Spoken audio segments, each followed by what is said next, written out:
Now listen his story in his own words.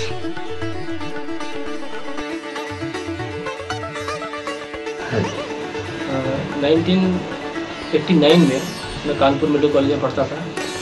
तो वहाँ पर मुझे बहुत तेज़ हेडेक स्टार्ट हुआ। हेडेक जो है लेफ़्ट साइड से स्टार्ट हुआ, लेफ़्ट आई से, और बैक तक गया, ऑक्सीपुट तक।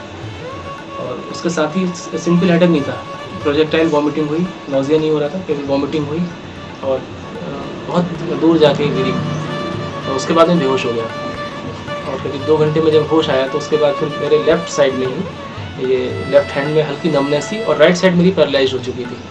राइट अपर आर्म और राइट लेग कम्प्लीटली पैरालाइज थी। फेस मेरा जो है लेफ़्ट को पूरी तरह से खिंच चुका था।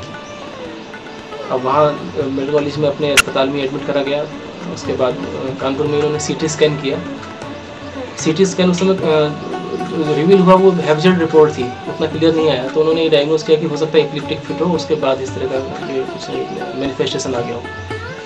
उन्होंने थोड़ा ट्रीटमेंट दिया, रिलीफ हुआ, लेकिन 15-20 दिन के बाद फिर से अटैक आ गया। तब उन्होंने मुझे लखनऊ रेफ़र किया, PGI लखनऊ के लिए।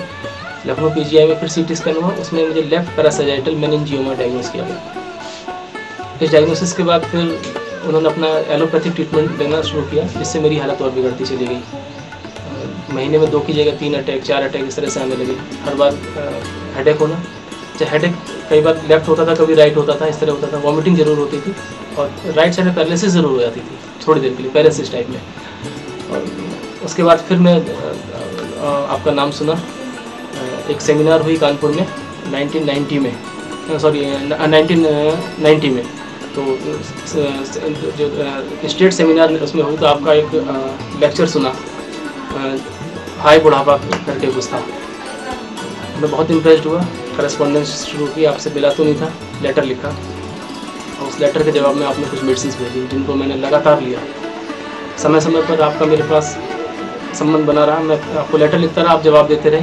अपने मानसिक रूप से भी मुझे ट्रीट किया, उसमें समय समय पर गाइडेंस देते रहे, और मेडिसिन लगातार मुझे डिस्पैच करते रहे। और नेक्स्ट CT स्कैन जब मैंने कराया तो उसका साइज़ बहुत कम हो चुका था। यहाँ तक कि नौबत एक बार ये भी आ गई थी, लखनऊ PGI वालों से जब दवाई खाते हुए मेरी हालत बिगड़ी, तो उन्होंने मुझे बॉम्बे भी रिफ़र किया, परेल इंस्टीट्यूट में। वहाँ भी मैंने उसमें अपना पूरा डायग्नोसिस कराया, तो उन्होंने कैंसर डायग्नोस कर दिया, जो कि गलत डायग्नोसिस था उनका। उसके बाद फिर बाहर रेफ़र किया मुझे सैन डायगो के लिए। वहाँ भी डायग्नोसिस में टिश्यू बैंक में इसको बायोप्सी हुई, वहाँ भी कुछ नहीं आया, सिंपल मेनिंजियोमा ही था। उसके बाद फिर आपकी दवाई चलती रही और धीरे धीरे फ़ायदा होता चला गया। जो अटैक मुझे महीने में 4 आते थे, वो महीने में 1 हो गया। कभी 15 मिनट के लिए फेंडनेस आती थी, हेडेक बहुत कम हो गया। और समय के साथ साथ करीब 2 साल ट्रीटमेंट करके मैं बिल्कुल ठीक हो गया। और आज इस बात को करीब 12 साल हो रहे हैं, आज तक मुझे कभी सिर दर्द या इस तरह की परेशानी नहीं हुई। नर्सिंग होम ठीक चल रहा है? हाँ, नर्सिंग होम बढ़िया चल रहा है। अब तो मैंने अपना 2 साल से नर्सिंग होम बना लिया है, होम्योपैथिक पैटर्न है पूरा। और अब मैं ढंग से अपना बिजनेस कर रहा हूँ। बहुत अच्छा मेरा नर्सिंग होम भी चल रहा है, मुझे कोई प्रॉब्लम नहीं। The end of the case, malignant meningioma.